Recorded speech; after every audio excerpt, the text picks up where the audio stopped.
Hello and welcome to the Flourishing Introvert Talks with me, Jo Rawbone. This is the podcast that celebrates the natural gifts of introverts so that we can flourish in all situations. Episode 262, Flourishing in Anti-DEI Times. I was shocked when I realised that it might be necessary to record an episode with this title, but then I decided to refocus and engage some of my legendary sass. The discrimination might be ramping up again, but that doesn't mean I'll be rolling over. So in this episode, I'll be sharing how we can ensure the organisations we work with and for do not lose DEI momentum, even though some will decide not to talk about it anymore. And you know what? The reality is nothing much ever happened by just talking about it. It's action that matters, and I'm here to advocate for covert action if needed. When thinking of the title of this episode, as soon as I mention flourishing, we know that our journey will mean navigating peaks and valleys. That is the nature of life, and we're facing what appears to be a pretty dark and dismal valley right now. Whilst it might feel like we're looking into the abyss, the reality is it's all about perspective. So let's start with a bit of context for our perspective, shall we? Throughout history, those who are atypical in some way have been treated differently. Sometimes they've been lauded and treated as supernatural or superhuman beings, but more often than not, they have been discriminated against, punished, pilloried and cast out. It's my opinion that this discrimination originates in fear, so those of us who are different would do well to recognise that we have more power than we probably realise. You see, on the whole, we don't fear something weaker than us. We fear what we don't understand and that potentially has more authentic power. So it is, in my opinion, with this anti-DEI movement. The good news is that organisations around the world are rejecting the recent diktats to cancel or roll back DEI programmes and are choosing instead to continue with their initiatives. Others are rebadging the work and programmes that they're delivering under this umbrella so as not to attract the ire of the tyrants. Their leaders have talked about it as being reframing, not retreating, and this shift I understand. I do love a bit of covert rebellion, as you know, and the energy behind this type of action is often immense. In both of these cases, organisations are doing what they probably initially intended strategically, which is to approach a position where DEI is embedded into the very fabric of organisation, culture and practice.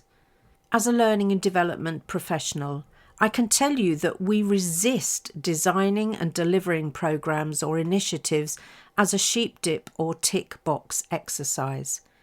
We do our work to bring about real and sustained change so that learning embeds into everyday practice. And as change agents and consultants, we are more than used to facing and dealing with resistance to change, so this example is no different. But some organisations are not working towards this outcome. They're the ones following the diktat like obedient sheep being herded by the sheepdog towards the sheep pens. They are fearful of the consequences of not towing the line, and if I can be frank with you, I believe they are fearful of their positions. Rest assured, they will find employees who have the choice voting with their feet. My concern is for those who, for very real reasons, have little to no choice. They may feel trapped in sheep pens, and heaven help them if they don't look, behave or sound like the other sheep. I think Arthur Chan said it best on a recent LinkedIn post when he said, "The anti-DEI crusade is fundamentally about preserving entrenched power structures by reinforcing systems of oppression. It is framed as a restoration of meritocracy and a fight against, wokeness, ideological indoctrination, and reverse discrimination. But at its core, it's a backlash against the redistribution of power, resources, and opportunities. Those who benefit directly from inequalities know exactly what DEI is and what it's capable of achieving. It has nothing to do with ignorance. I find that to be a very powerful statement. Now, it is true that rolling back DEI programs potentially has massive implications, and I'm here to talk about just one aspect of DEI, and that's preventing businesses from rolling back into the comfort zone of the extroversion bias if they ever left it. Whilst it's rarely, if ever, acknowledged as part of any of the DEI initiatives, with up to 50% of any population identifying as an introvert, it should have been, as this bias affects huge numbers of people. Not sure what I mean? Choosing an outspoken or talkative candidate over someone who takes their time to think about their answers is rejecting diversity and somehow seeing it as wrong or a fault. And then managers wonder why everyone is talking over one another and no one appears to be listening. How about this? Deciding in promotion discussions that you won't even consider the person who stays under your radar with their head down because they clearly lack ambition as they never put themselves forward. This is not honouring equity. And finally, not inviting the quieter person who is recognised as a diligent researcher to the project because they will slow things down. This prevents inclusion. We still have some way to go, as the other 50%, the extroverts, don't necessarily see what they are doing as anything wrong. Such is the way with unconscious bias, and I do prefer to treat it as though it is unintentional rather than malicious. I can't remember where I first saw and read these definitions, but they have stuck with me. And of course they apply to how we introverts are either marginalised or welcomed to the table. Diversity is a fact. We are all diverse and neurodiverse, as no two brains are the same. What is it that people bring to our table? Do we even take the time to explore what gaps they could fill, or are we just looking for them to fit in to what already exists? Equity is a choice, and sadly the bias, both conscious and unconscious, that leaders carry means that many choose not to provide people with what they need to be on a level playing field. Inclusion is an action where we proactively and intentionally bring diversity to the table. And the outcomes of effective DEI is belonging, which is the foundation of psychological safety.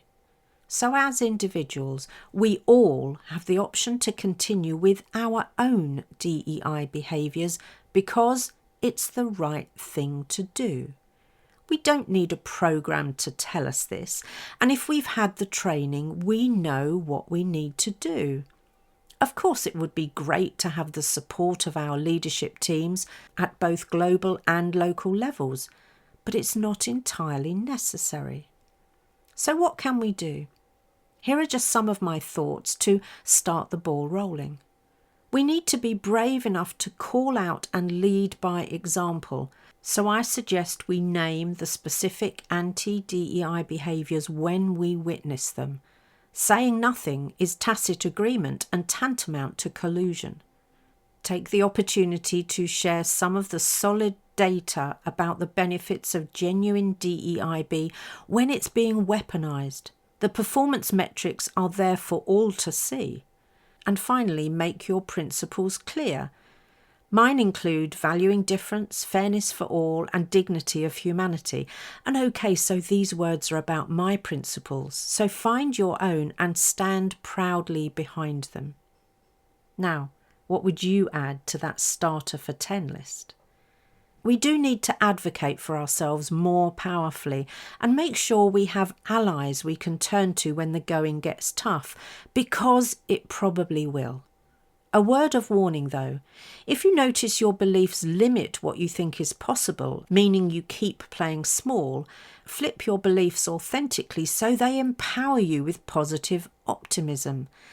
This delicious, non-toxic state of being enables you to focus on the desired outcome, to be flourishing in these anti-DEI times with wholehearted, unwavering conviction. No one will hold your DEIB principles against you in a performance review. Well, no one worth listening to anyway. And if they do, I suggest their stance is presenting you with some really important data on which you'll be able to make more informed choices. When talking about people returning to the office, a pale, male, stale leader recently said that people can vote with their feet. But I don't think they've factored in just how many of the younger generations might take them up on their offer. I think they're in for a rude awakening. One thing leaders need to be prepared for is that younger generations won't put up with a lot of what my generation did. They are more woke, and that's not a negative thing, by the way. It may have been hijacked and weaponised by those who were benefiting from inequity, but its original meaning was, and still is in my mind, someone who is aware of and actively attentive to the important facts and issues, especially of racial and social justice. You can try to convince me that being woke is a bad quality, but you'll have your work cut out. So my advice to all of us, and what I will be doing, is to keep doing what we know is the right thing. For me, that means choosing not to allow my frustration at what's happening to send me into a counterproductive tiz. Instead, I'll be channeling the energy that accompanies my frustration positively.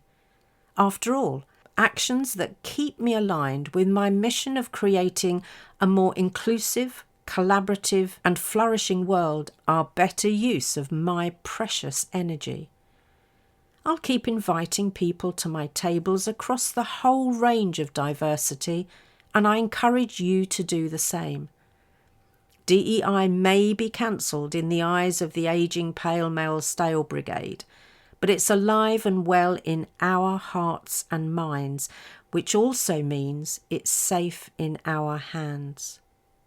And I find covert actions are always more fun, so who's ready to join me? If you enjoyed this episode as much as I did, then please subscribe, rate us and leave a comment, because we know that helps other people find the podcast. And if other people find us, other introverts can flourish. You are listening to an Intentional Media Production podcast.